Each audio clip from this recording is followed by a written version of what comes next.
Welcome, everybody, to Talking Fates, the Star Wars podcast where we discuss another Star Wars podcast, specifically Duel of the Fates, a podcast in 9 parts based on the alleged Derek Connolly, Colin Trevorrow draft of the Star Wars Episode 9 script.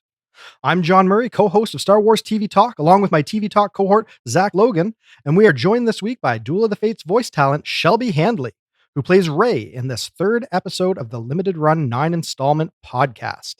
All right, Zach, take it away. Well, I just want to start by thanking Shelby for joining us this week. It is so nice to have you. No, thank you guys. This is great. It's been great listening every week as well. Yeah, it's great that Jamie's been able to queue up most of the cast. We've got, more week over week that we're getting to meet and put a face to the name. And it's just really helping to flesh out this production, how it all came together. So it's I hope it's a treat for the listeners to be able to get a sense of kind of who you are and what you brought to the role of Rey. But let's not get ahead of ourselves. Zach, what do we want to know about our guest here? So my first question for Shelby is, were you a Star Wars fan before this production? I'd say that I was a Star Wars fan in the sense that I watched the Star Wars films growing up. My dad really got me involved in them. So every time there was a rerun on Sunday afternoon, we would sit and watch them on the Space Channel or wherever they were playing. And so I really got to know the story and the characters that way. And then we went to go see all of the new movies in theaters together as well, including the most recent one. So it was kind of fresh in my brain when Jamie approached me about this project. Okay, so a fan, but you're not like a super nerd over it. No, yeah. Very good. Sometimes that's better. You can bring a bit more of yourself to the performance if you're not maybe weighed down with kind of your understanding of the character from the movies. Right. What does the character of Rey mean to you, and what inspires you the most about her, without giving away any spoilers from the remaining 6 parts? Of course. I think that what I really love about Rey is how resilient she is. And even in the films, we really have that. She's this very spunky, energetic character who has a chip on her shoulder, even though she doesn't even really know about what at times. And she's trying to figure all of that out, but she's a fighter and she has these beliefs that she holds on to so truly. And it doesn't matter what she's trying to learn and grow from. She still keeps that sort of belief system, and her values always stay consistent. And so there's a lot to play with in that character, even with what's already provided by Daisy Ridley. When you were recording your dialogue, was the guy who does Poe, was he recording with you so that you guys could play off each other, or were you guys both in your own little vacuums? So we did record together, but we weren't physically in the same room or anything like that. And we didn't actually use video either. So it was really just playing off of those vocal tones, which was a very interesting exercise as an actor who's always expressing and emoting. So that was an interesting challenge, but it was very helpful. We did record within the same audio recorder. Right. Okay. So you were able to at least play off each other. It kind of shows, because there is a bit of a rhythm there. Like the way that the script reading kind of flows, it's very disjointed, right? It's a little bit of dialogue, then a lot of stage direction, a little bit of dialogue. But I noticed that in a lot of these scenes where it's you and Poe kind of having this flirtatious, sort of like, you don't own me kind of situation where you guys are both kind of feeling out your relationship, it certainly came across that you guys, were genuinely interacting with each other. So I just wanted to make sure I was clear on how that came together, because otherwise you guys just did a great job and then they paced it together in post. But you could tell that there was honestly some chemistry there. And Star Wars isn't really known for having the best romantic chemistry sometimes with its leads. So it is kind of nice that aspect of this particular episode, I thought, came together really nicely. Mm-hmm. Yeah, I really like that as well. I think I was surprised when I sort of started to read that in the script initially, because I didn't really get that initially from the other 2 films. Right. But as you go through it, it does click. Yeah, I thought it was working. Yeah, and was someone else listening on your recording session? Like, was Jamie there, kind of giving you director notes and all that stuff? Yeah. So it was that. Not necessarily awkward, but was that something new? Have you ever done anything like that before, where the director's not in the room with you, but kind of this? You don't even see their face; they're just kind of there. You just know they're a presence, sort of there, watching, judging. It's almost a little bit easier because I don't have to worry about him staring at me. I know that he's looking at his camera recording and thinking, "Oh, okay," and watching. So it's actually a little bit freeing because you don't have that physical pressure of them being in the room. But it is interesting. We recorded all of those scenes with Finn and Rose. We did all of those parts of the script all together in the same audio track. So it was fun also to then get to hear everyone else's and bring that into your performance as well. Yeah, well, I mean, that's great, because I recently did a voiceover thing, and they, of course, were on a Zoom call. Couldn't see them; they had their cameras off, but they had me, do all this stuff. And then, of course, like whenever I hear them, I almost feel worse because I couldn't see their face, so I didn't know what your perspective of that. I was just like, oh, you okay? I guess I really botched that one, so I got to do that again. But yeah, so. I'm glad that you felt that way and you felt comfortable, because I don't know how you did that. It doesn't always go that way. Yeah. Oh, absolutely. Absolutely. So we've kind of talked about Poe and Rey and their relationship here. And you mentioned that you didn't really pick up on that in the first two films. So how difficult was it to portray those feelings? I think it was, and that's one thing I really like about this new script is it is, and again, without giving anything specific away, it is so much different from the movie that we got. So I think in a lot of ways, I was trying to approach this script as almost separate and having the backstory of the first two movies, but almost as its own piece entirely to sort of bring those stories together. So creating that was really just playing with the script and sort of recreating the emotions of those characters as felt appropriate. Yeah, especially if you've already seen Rise of Skywalker, you kind of have to unlearn a bit about the character to create a fresh take on him. Yeah, exactly.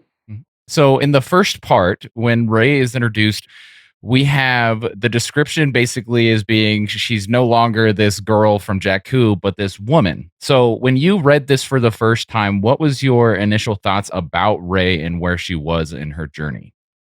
To me, even just the description of her clothing, she wears all white in the first two films, and the idea that she would show up in entirely black, something very almost ninja-esque, just this very transient warrior who knows exactly how to handle her body and handle people around her, very controlled, which is funny because then as you listen to the episodes and read through the script or whichever it is that you're doing, she still has moments where she is very unsure and sort of maintains that childlike petulance that she has sometimes, even though she is this strong, mature woman, she is still trying to find her place, or if she knows more of her place, she's at least trying to fight for it.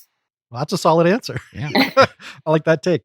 So how was it to portray that, like what you just said, that she's in control and that she's more powerful than we have ever seen her, obviously, but at the same time, she's still questioning, like when Poe approaches her about the Jedi code, she's like, well, Jedi do this, I think, right? Yeah, exactly. It was an interesting challenge. And I mean, there was a lot of challenges just with trying to portray Rey and stay somewhat consistent to Daisy Ridley's vocal performance, because she does have such a specific and notable delivery. And she is sort of controlled in the tonation of the way that she delivers things. So I think for me, just really trying to harness that and work through the script in terms of inflections and where you're going to place those moments of extreme control, where it seems like, okay, she's just got it. She's not even trying to figure it out anymore. Like in the beginning, when she is commanding the soldiers to take them to a different system, she just goes ahead and does it instead of, I'm going to try this, hope it works. Mm-hmm. And so playing with that and then finding those moments of juxtaposition where she is with Poe, but where you can play it up a little bit more so that it's sort of a clear contrast to emphasize both. Yeah, that's interesting. It seems like Poe is kind of the only one that can get under her skin, can kind of find that chink in her armor, which is obviously very telling. Yeah. Yeah, and this is also something that, as I was going through, I felt a real sense of emotion. You have kind of the splitting up of the team once again, where Finn and Rose, they go off on their own, side mission, and then of course Poe, Rey, and Chewie go off to find this mythical planet, right, from this other, quote unquote force user. I mean, so how did you feel about, and not necessarily like your opinion on what, like the direction the script went, but what was your initial response to this story that's going off on a Poe and Rey adventure? It felt very nostalgic. To me, I felt like it mirrored a lot of the Han Solo Leia situations, especially because I think there are a lot of parallels that can be drawn between Poe and Han Solo, and even just in his sarcasm and his wittiness and how funny he thinks he is. And so it did really feel nostalgic to sort of bring that in and play with that. But then I think there's an added layer here where Rey has a little bit more power, I think, than Princess Leia. So she is sort of the one taking the reins. She's the one saving the day, even if Poe likes to think it's him. So it was interesting, but like I said, I think it comes together. Sure. Yeah, we don't want to get too far ahead of ourselves either. But you're absolutely right. I think it's a very intentional callback to have them in the Millennium Falcon just kind of figuring out things. And whereas Han Solo was very quick to call the shots and Leia didn't challenge him as much, Poe's not getting a pass in so many ways, not even from Chewie. So it is neat that they take what's familiar and they try to flip it on its head a little bit just to freshen it up. It certainly made for a lot of fun. There was some good humor here, in particular, just with Chewie not really wanting to relinquish, his authority over the Falcon and all of that kind of stuff. So, a lot of fun to be had in this episode. Absolutely. I really think this, I don't know what you call it, radio play, audio drama, whatever it is that Jamie's been cooking up. I think it's really starting to take shape and come together now that we're a few episodes in. I've been enjoying it, honestly, more than I was expecting. And obviously, your role is no small part of that. So congratulations on, I think, keeping pace with all the other voice talent that we've brought in so far. I think that you're doing a great job. And I think that the project is really shining right now. Well, thank you. Thank you.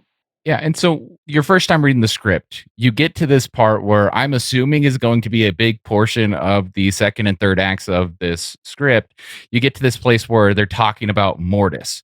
Now, when you read that, were you aware of this place called Mortis, or did you go back and do research, or did you just see where the script was going to take you? Before the show started, just so the audience knows, we promised Shelby that we wouldn't dig deep on any nerd trivia stuff. So we're calling an audible, and we're going to put her on the spot here just a little bit. So yeah, whether you're like an uber fan of the expanded universe or not, this is kind of the turning point in the story. We now have a direction. We know what the goal is for our heroes at this point. So what did you make of that? Do you think this is where you wanted the story to go? And do you think it's going to open up some fun avenues for our heroes? Yeah, I think to answer your initial question, and thanks for calling me out. You promised you wouldn't. No, I did not know. But I sort of pieced it together and recreated sort of what I imagine to be this place that is Mortis and the power that even just saying that has. And I love the idea that, nobody even thinks it's real, and to have Luke say, well, I was Myth too.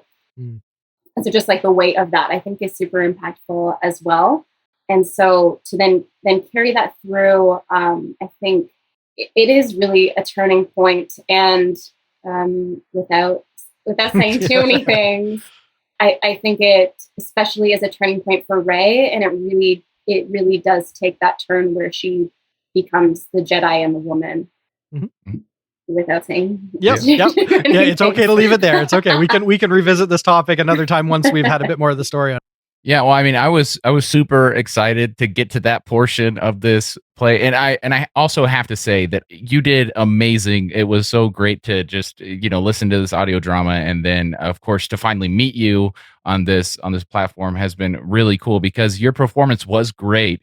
It was something I want to point out where it was still your own. It was still Shelby Handley's performance of Rey. It wasn't some imitation of actual Daisy Ridley's performance, and so that was really nice. It was also very reminiscent of Alden Ehrenreich's performance of Han Solo, where it was just enough of that what was already established, but you also made it your own, and you did so well on it. So just great job on doing that. Thank you so much.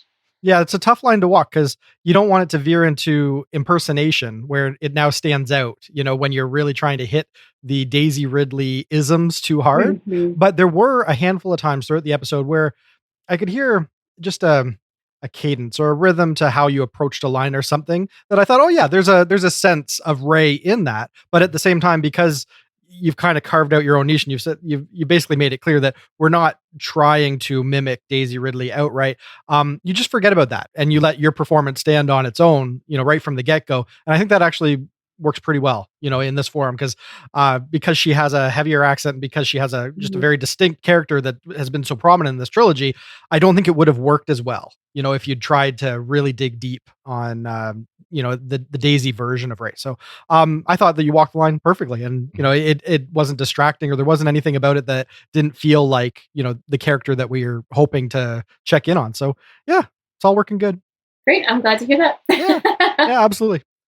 I got a question for you before we call it a night. How did you get involved with the project? Did you know Jamie from somewhere else, or how'd you cross paths? So the performer Armand, who plays Finn, we are actually in a mentalism show together. So we perform together, and he is friends with Jamie. So he had initially approached Armand about this role and about this project, and Armand just sort of casually mentioned to me one day, "Hey, if you're interested, I'll give you Jamie's email." And I ended up emailing Jamie, and I read a few different sides for different characters for him, thinking, I'll probably just, I'd be happy to be involved. Sure. And then he told me he would want to cast me as Ray, which was very exciting and a little scary. Awesome. But it's been really fun. So did you want to plug your mentalism show? Is there a link or anything you can point people to? Yeah, so our mentalism show and our mentalism group is called Beyond Mental Borders. So we are at beyondmentalborders.com, or on Instagram, we post all of our updates, which is just at beyondmentalborders.com. And we have some other exciting projects coming up as well that are sort of a spin-off of that, but more to come on that, I suppose. Yeah. Okay. Well, people can go to beyondmentalborders.com if they want to check out your stuff. Perfect. Thank you so much. Very good. Well, until we meet back with our heroes in the next installment of Duel of the Fates, this is Zach Logan signing off from the Resistance.